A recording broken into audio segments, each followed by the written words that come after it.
In the early days, indeed for the first 50 years or so after that epoch-changing 1855 Companies Act, all companies were formed were public companies.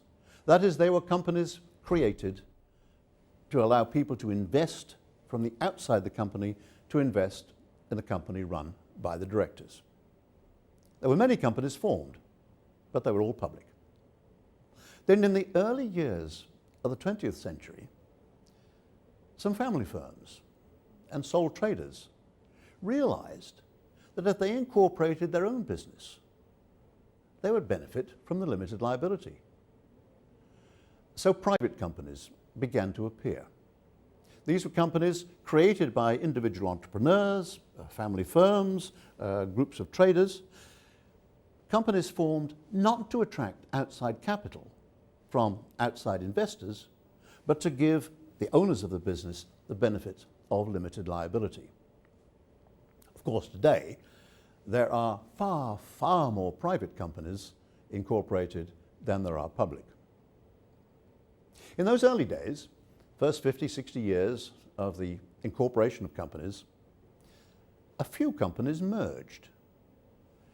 They felt that working together would be better than working in competition separately, and so two or more companies merged. But in those days, they did that by creating a third new company, which took on the assets and the liabilities of each of the companies that were being merged. It took quite a long time for companies to realize that companies could own other companies. They didn't have to just acquire the assets and the liabilities, they could buy the shares. That was the beginning of the complex groups of companies, sometime with many hundreds of companies owned in a vast pyramid, layer upon layer of companies in a complex, often now global world. And considering the governance implications of companies working together in groups. But let's move on. We reach the 20th century. In the 1930s, particularly in the United States, it was discovered that some of the very successful companies, railways, steelworks, coal mines, had grown very large. And the external shareholders had become rather diverse and geographically spread. No longer was it a case of meeting around a table to talk with the directors about the success of the company. Now we had hundreds, sometimes thousands of shareholders spread all over the United States. The net effect of that was that management, the top managers, acquired a great deal of power.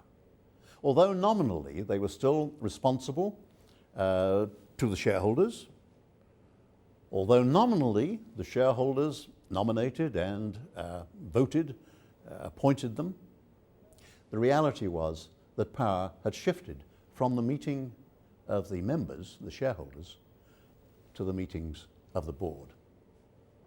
In a very famous piece of research undertaken by two American academics, Professors Burl and Means, in the 1930s, highlighted this situation. The separation had occurred between owners and managers in a way that hadn't been envisioned in the original 1855 Companies Act.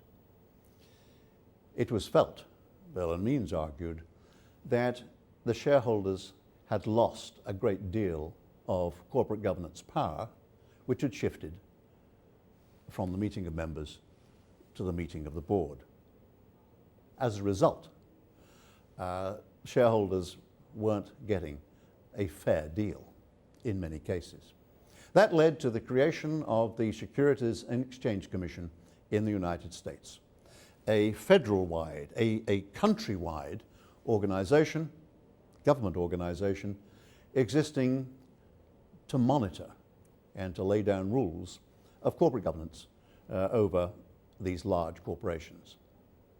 I should say the words corporate governance, however, were still not used. It's interesting that Burl and Means, that original piece of work in the 1930s, is still the most highly cited, most highly quoted corporate governance work in even today. Perhaps just in passing, I should mention that in the United States, although the Securities and Exchange Commission, usually known as the SEC, has its responsibility right across the country, it is actually not possible in the United States to incorporate a company under federal law. Each company in the United States is incorporated under the company law of a specific state. California, state of New York, or very frequently under the company law of a little tiny state called Delaware, which is one of the few states to have a specific company law court and whose company law is somewhat on the side of the directors. Interestingly then, from the 1930s right through until, well after the Second World War, there was very little focus on the work of boards of directors. Indeed, corporate governance was still not used, it had not appeared as a phrase. It was as though corporate governance, the work of the board, was a legal matter, and really what mattered was management. Which brought us into the 1970s.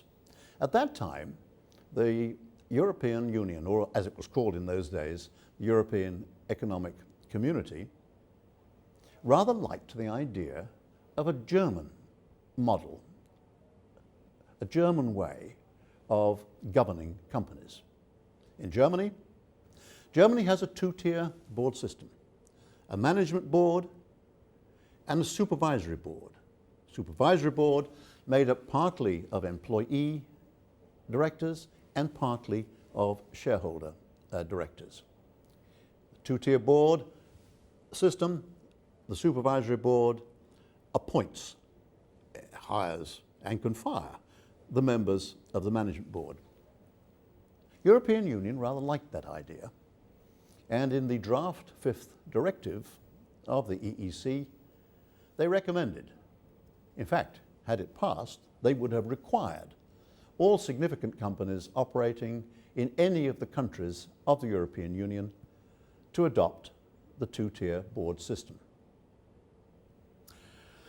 Company chairmen and directors, particularly in London, didn't like this idea at all.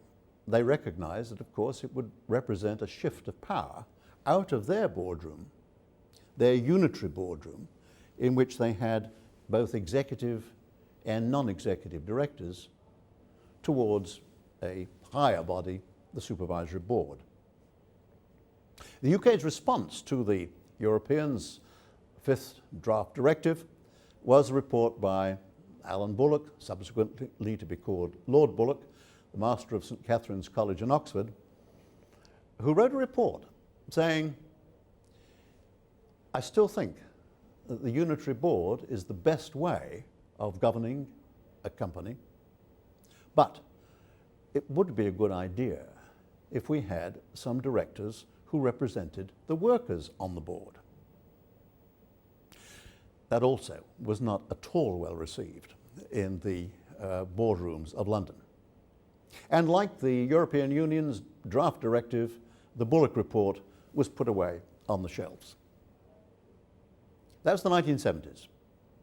Also in the 1970s, there was another idea knocking around, the idea that large companies, which under the original law, as I've indicated, were responsible to the shareholders, not to anybody else. Directors owed their responsibility to the shareholders,